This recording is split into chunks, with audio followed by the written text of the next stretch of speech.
3 exercices sur les probabilités totales, 2 avec ce qui s'est passé juste avant et 1 avec ce qui s'est passé tout au début. Parce que c'est ça en fait le principe des probas totales, c'est quand tu dois calculer la probabilité d'un événement et que cet événement tu dis en fait ouais la proba ça dépend de quelque chose.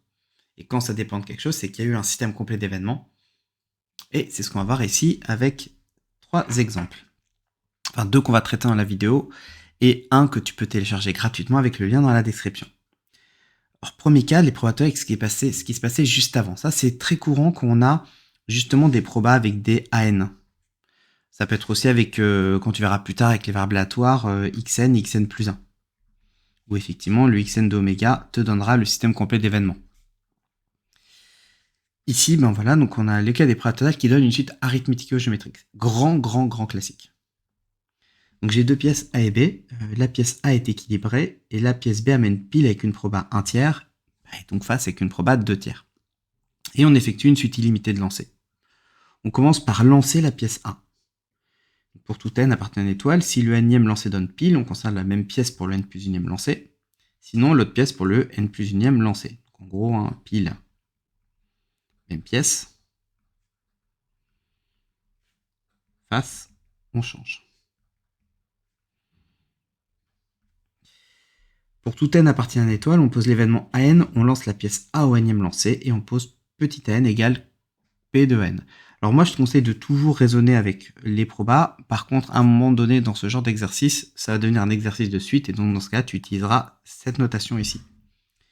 Quand on te dit par exemple donner 1 et A2, en fait, c'est donner P de 1 et P de A2. Ça, c'est toujours plus facile à visualiser. Alors, A1, c'est quoi? Toujours traduire en français. On reprend le truc ici, et on se dit, ok, A1, c'est on lance la pièce A au premier lancé.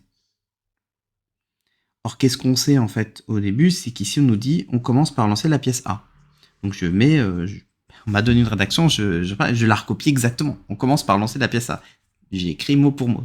Quand tu as une rédaction en fait dans les probas, cool, tu la recopies, t'embêtes pas. Donc, ça veut dire quoi? Ça veut dire que 1, c'est oméga, puisque c'est l'événement certain, puisque comme on commence par lancer par la pièce A, on lance la pièce A au premier lancer, c'est l'événement certain. Donc la proba, c'est la proba de oméga, donc c'est 1. Donc A1, c'est 1. Ensuite, A2, c'est quoi? A2, c'est on lance la pièce A au deuxième lancer. Or, nous, ce qu'on sait, c'est qu'on lance forcément la pièce A au premier lancer. Et on a vu que si j'ai pile, j'ai la même pièce, si j'ai face, je change. Donc pour que je lance 1 au deuxième lancer, il faut que j'ai obtenu pile au premier lancer pour conserver la pièce A. Et donc ça, c'est ce que j'écris ici. A2 est réalisé, c'est seulement si on lance la pièce A au deuxième lancer. Traduction littérale, toujours démarrer par la traduction littérale dans la rédaction. La rédaction, c'est pas un pinceau qui est là juste pour te piquer des points. Parce que c'est vrai que si tu rédiges pas bien, tu perds des points. Mais c'est aussi quelque chose qui va te guider pour trouver le bon résultat et surtout bien voir les cas particuliers, bien voir les subtilités. C'est pas un truc qui est fait pour te dégommer. C'est pour t'aider à raisonner. Je fais des rimes. Et comme on avait lancé la pièce A au premier lancer, par A2 réalisé, c'est seulement si on conserve la même pièce. J'explique vraiment tout ce que je me suis dit dans ma tête. En fait, vous montre au correcteur, tu as bien pensé à tout.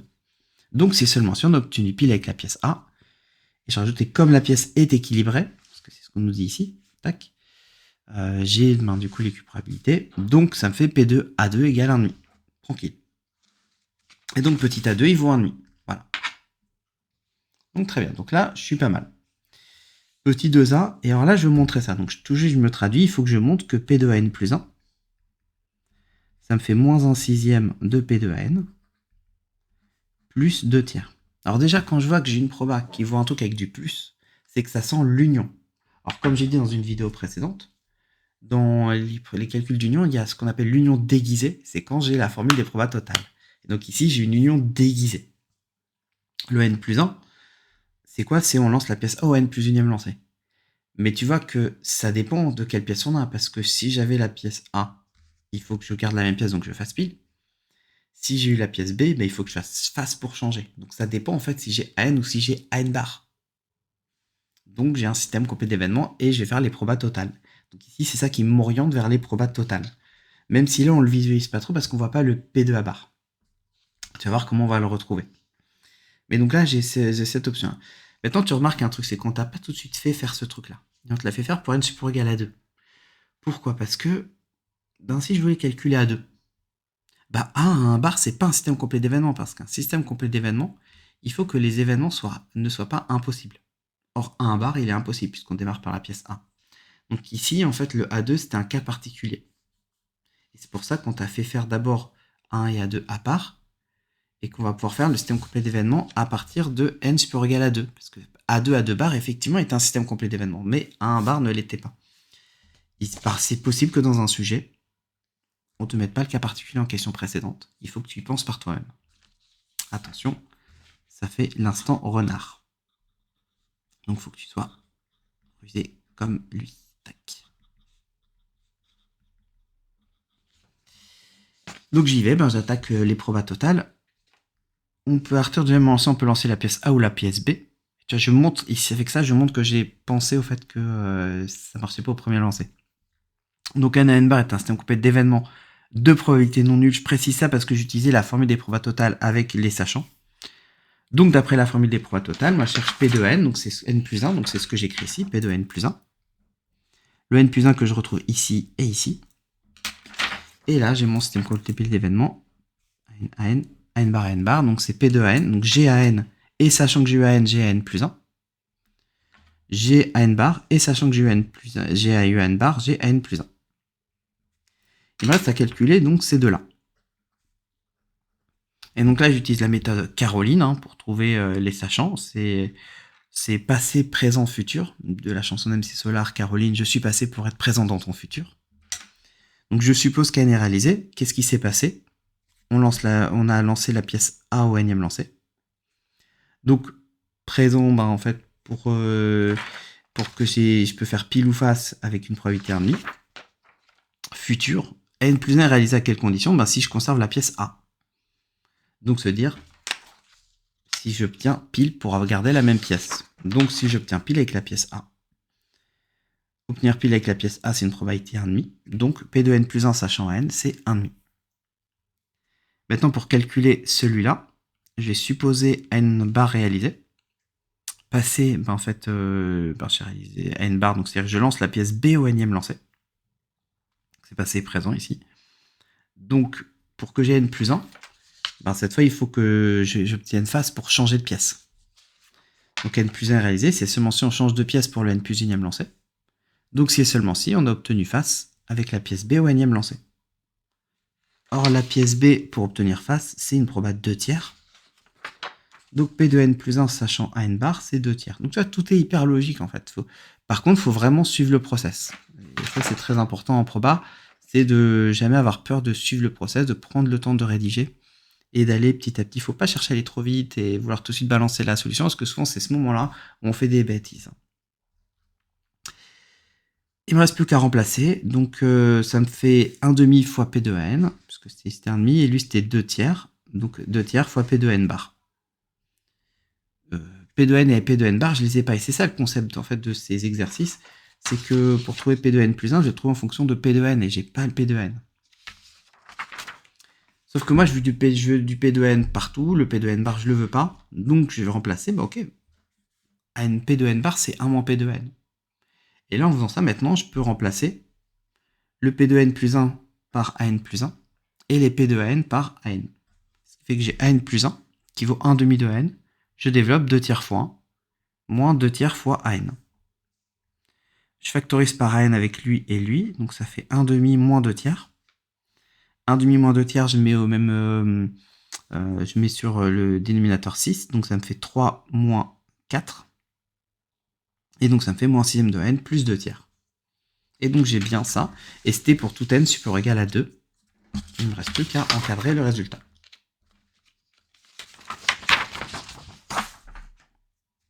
Vérifier que la formule reste valable pour n égale 1, parce que oui, effectivement, tu vois, dans cet exercice, on a bien tout détaillé les cas particuliers, mais c'est très possible que dans un sujet de concours, on ne fasse pas ça. Généralement, dans les sujets ECT, on te met les étapes avec les cas particuliers, et dans les sujets ECG, on ne te le fait pas. Il faut que tu les trouves par toi-même. Donc, comment je trouve que la formule reste valable pour n égale 1? Moi, je sais que 1 égale 1. Je peux pas utiliser la même méthode, puisqu'on voit qu'elle ne marchait pas ici. Donc, je vais y aller en bourrin, je vais calculer lui pour n égale 1, et lui pour n égale 1, parce que je sais que 1, il vaut 1, et que A2, on a dit qu'il valait 1,5. et je vais voir si ça fonctionne. Par contre, attention, j'écris pas A2 égale moins 1/6 de 1 plus 2 tiers, et je trouve qu'à la fin, machin égale machin, parce que je ne le sais pas encore. Donc je pars d'un des deux côtés, et je vais montrer que j'arrive à l'autre côté. Donc ici, je pars moins 1/6 de 1 plus 2 tiers, moins 1/6 fois 1, plus, alors je vois que je dois remettre quand même dénominateur, donc ça me fait 2 fois 2 sur 3 fois 2. Ce qui me fait donc moins 1 plus 4 sur 6, donc 3/6, donc 1 demi, et donc ça me fait bien A2. Donc la formule reste valable pour n égale 1. Très bien. Et en déduire pour tout n appartient à une étoile P de n. Et c'est là où ça devient marrant, c'est que l'exo de proba, il devient un exo de suite, parce que j'ai fait tout ce qu'il fallait sur les probas, et j'obtiens quoi ici? Une suite arithmético-géométrique. On y va, la suite n est arithmético-géométrique, donc qu'est-ce que je fais? Je recherche le point fixe. C il vaut moins 1/6 de C plus 2 tiers, donc ça fait C plus 1/6, je vais tout passer de l'autre côté, égale 2 tiers. Donc 7/6 de C égale 2 tiers. Je multiplie par 6/7 l'équation qui est différente de 0, donc je ne perds pas l'équivalence. Et je ne vais pas calculer 6 fois 2 et 7 fois 3, puisque je vois que ça va se simplifier. Donc 6 fois 2, en fait, c'est 3 fois 2 fois 2. Donc les 3 se simplifient. Et j'obtiens 4 sur 7. Donc C, il vaut 4 sur 7. C'est mon point fixe. Quand j'ai le point fixe, qu'est-ce que je fais? J'écris les deux équations l'une en dessous de l'autre et je soustrais. Ce qui me fait n plus 1 moins c, moins 1/6 de n moins c, et les 2 tiers qui s'en vont. Et là, je dis, ok, la suite n moins c est une suite géométrique. Tu vois, j'ai pas besoin de poser une autre suite, ça sert à rien. Autant y aller direct, dire voilà, c'est une suite géométrique de raison moins 1/6. Et de premier terme, je le calcule, c'est 1 moins c, parce qu'attention, ici, ça démarre avec n étoile. Donc 1 moins c, c'est 1 moins 4/7, puisque c vaut 4/7. Ce qui fait donc 7/7 moins 4/7, donc 3/7. J'applique le cours sur la suite géométrique. n moins c, c'est moins 1/6 puissance n moins 1 fois 1 moins c, puisqu'attention n moins 1, parce qu'ici on démarre à 1. Je remplace par les valeurs. 1 moins c, on a dit que c'était 3/7. C, on sait que c'est 4/7. Je le fais passer de l'autre côté. Donc c'est plus c. Donc 4/7 plus moins 1/6 puissance n moins 1 fois 3/7. Et j'ai mon P de n. Alors ce que je peux faire, c'est vérifier. Je peux dire, ok, quand je fais 3/7 fois moins 1/6 puissance 1 moins 1 plus 4/7, ça me fait quoi? Ça me fait, lui, ça fait moins 1/6 puissance 0, donc 1. Ça fait 3/7 plus 4/7, ça fait 1. Donc ça marche avec 1. Je peux vérifier aussi pour l'autre, 3/7 fois moins 1/6, parce que moins 1/6, parce que ça fait 2 moins 1, donc ça fait 1, plus 4/7, ce qui me fait donc moins 3 sur fois 1 sur 7 fois 3 fois 2, plus 4/7, ce qui me fait moins 1 sur 14, plus du coup 8 sur 14, ce qui me fait 7 sur 14, et donc 1 demi. Et donc j'ai bien A2. Donc ça marche. Toujours bien de vérifier ce... Pas forcément dire que tu as juste, mais globalement, ça permet de rassurer, et à peu près, si tu en as deux, tu es à peu près sûr que tout est juste. Donc ça, c'était le cas avec une suite arithmético-géométrique. Donc il y a un autre exo très sympa, probateur, qui donne une suite récurrente linéaire d'ordre 2. Ça, tu peux le faire par toi-même. La correction est dans le lien dans la description. Donc c'est gratuit. C'est une bonne correction qui fait 1, 2, 3, 4, 5, 6 pages. Donc il y a de quoi taffer. On va voir un autre exemple un peu différent. C'est pour être avec ce qui s'est passé au début. Parce qu'on a vu ce qui s'est passé juste avant. Et là, on voit quand ça se passe tout au début. Ici, on prend un exemple. J'ai deux urnes U et V. Là, ici, j'ai deux boules jaunes et trois boules noires. Ça, c'est l'urne U. Et j'ai l'urne V où il y a 6 jaunes et 4 noirs. Donc, tu vois que la probabilité de tirer une jaune ou une noire, c'est pas la même en fonction de l'urne qu'on choisit. Et ça, c'est ce qui se passe. J'ai un truc en deux temps. D'abord, je choisis une urne au hasard, puis après, une boule au hasard. Et A, c'est l'événement, on tire une boule noire et on veut la probabilité de A. Donc là, tu vois que comme j'ai deux cas possibles, choisir l'urne U ou ne pas la choisir, choisir l'urne V. Donc, ça dépend. Et quand ça dépend, alors oui, ça dépasse, mais aussi, c'est surtout que c'est les probas totales. Donc, ici, je pose U bar est un système complet d'événements de probabilité non nulle. Donc, d'après la formule des probabilités totales, on a Et donc le P2A qui vaut P2U fois P2A sachant U, plus P2U bar fois P2A sachant U bar. Tu vois, c'est toujours la même formule, je l'applique en bourrin. Ici, j'ai la proba qu'on cherche. Je la retrouve ici et ici. Et là, j'ai mon système complet d'événements. Et je calcule le P2A sachant U et le P2A sachant U bar.